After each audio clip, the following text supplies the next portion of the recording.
Hey folks, welcome to another day, another unboxing. What I've got here is the Red Magic 6R. Yes, I don't know if you have been paying attention, but I recently discussed this on the podcast with Michael Fisher, Mr. Mobile, and with Mr. David Kogan, the Unlocker. And there's a lot of debate on this. You know, I'm excited about this because it's a gaming phone that doesn't look and feel like a gaming phone too much. Like it's so smaller, it doesn't have the fan, it's thinner, it's basically still has trigger buttons, still has flagship specs, and it's still a gaming phone, but it's designed to more look like a flagship and kind of cut the balance between a normal flagship and a gaming phone in terms of appearance and specs. And I think that's pretty cool.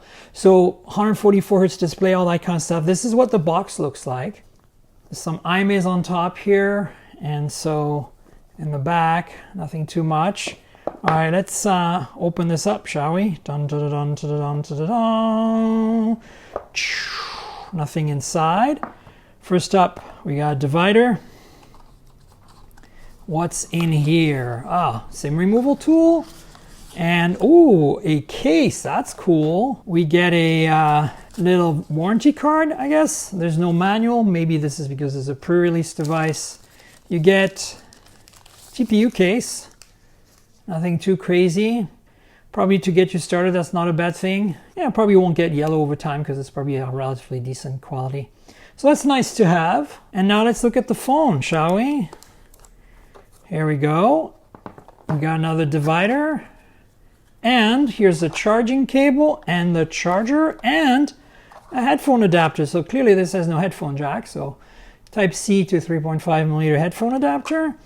Type-C to Type-A cable. This says 30 watt charging, by the way, for the North American market, 55 watt in Asia. So I expect this brick here to be 30 watt. I'll put up the numbers. All right, so now that we've looked at the box, let's focus on the phone itself, shall we? Here it is. Ooh, look at that. See, I told you it looked like a regular phone. We can slide it out. That's nice. And there's an IMEI sticker back here, so let me remove that. Here we go. All right, ta-da! So as you can see, it's still a little loud, right? It's still a gaming phone, but it looks more like a flagship with that camera pod in the back. All right, let's give you a quick tour before we get started and turn it on. So trigger button, 400 Hertz, volume rocker, power lock key, antenna bands. It says a metal frame, nice. Another trigger button at 400 Hertz. On the bottom, you have the SIM slot, no micro SD. You got USB Type-C, primary microphone, and a speaker. I'm not sure if this is stereo speakers. I'll let you know when I find out. There's really nothing on the left-hand side. And on top here is a secondary microphone. And as you can see, this does have a punch hole in the display, unlike other gaming phones, because, well, it's trying to be more like a regular flagship. Let me fire it up. Just vibrated, Red Magic. So let's talk about this display.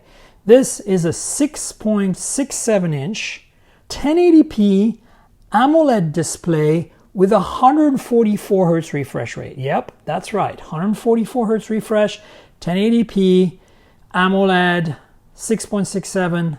That's pretty exciting to me.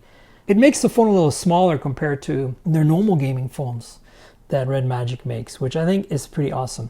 Under the hood, you have a Snapdragon 888. Like, you know, no corners cut here. 5G support for North America, of course. This is going to be sold in the US. This is going to cost $499 in the US, which is really crazy. And there we go. That's the start screen. That's what it looks like. As you can see, this is a nice screen. By default, it's set to 90 Hertz. This does have NFC as well, which is great. All right, so in terms of storage and memory and stuff, there's an 8 gig 128 gig version, a 12 gig 256 gig version, UFS 3.1, of course, LPDDR5 RAM. So I'm not sure which one they sent me. There is a 4200 milliamp hour battery under the hood with, as I said, 30 watt charging. Not the biggest. I mean, if you're playing games, it's probably gonna go quickly, but this is a much lighter and thinner phone than a normal gaming phone. So you get that comfort factor as well, right? In terms of cameras, the front camera here is a 16 megapixel. Nothing too crazy about it, but you know, you don't buy a Nubia/Red Magic phone for the cameras, okay? They've never been spectacular. Okay, so the cameras on the back, there's 4 of them. There's a 64 megapixel main sensor, f/1.8, 0.8 microns, of course, right? It's an IMX682, which is Sony's kind of slightly lesser 64 megapixel sensor, but still a pretty solid sensor. You get an 8 megapixel 120 degree ultra wide. You get a 5 megapixel f/2.4 macro, which I'm not sure has autofocus, probably not. And you get a 2 megapixel f/2.4 depth sensor. So that's the specs on the camera. It's definitely more cameras than the Red Magic 6 I just unboxed recently. Check it out. That has a pure gaming phone. I don't know if you can see, it says 64 megapixel there, Red Magic. Not sure if there's any kind of LED lights in the back or anything like that. I doubt it. But again, I think for $499, I mean, you're getting a full-on Snapdragon 888 flagship with 5G, with all the trimmings, even a metal frame. That's not a bad deal at all. And hopefully the cameras don't suck too much. We'll find out. So that's it, folks. This is the Red Magic 6R. Very interesting phone because it's a hybrid between a normal flagship and a gaming phone, yet it's still a gaming phone because it has the trigger buttons, 144 Hertz display, Snapdragon 888, all the beans, as it were. So I'm excited. The price is right, $499. Yeah, I'm going to review this and let you know what I think. You should tune in to the podcast for that, of course. As you know, this is a complement to the podcast, mobiletechpodcast.com. We're on Google Podcasts, Apple Podcasts, Pocket Cast, Spotify. You should subscribe, tell your friends about it. But also, of course, like this video, subscribe, tell your friends about the channel. Click the notification bell below. Tell me in the comments, would you buy this instead of a regular, like affordable flagship like a OnePlus 9? Or would you buy this instead of like a gaming phone like the Red Magic 6 or the Asus ROG Phone 5? I'd love to know because to me this is kind of like the best of both worlds and I kind of really like this idea.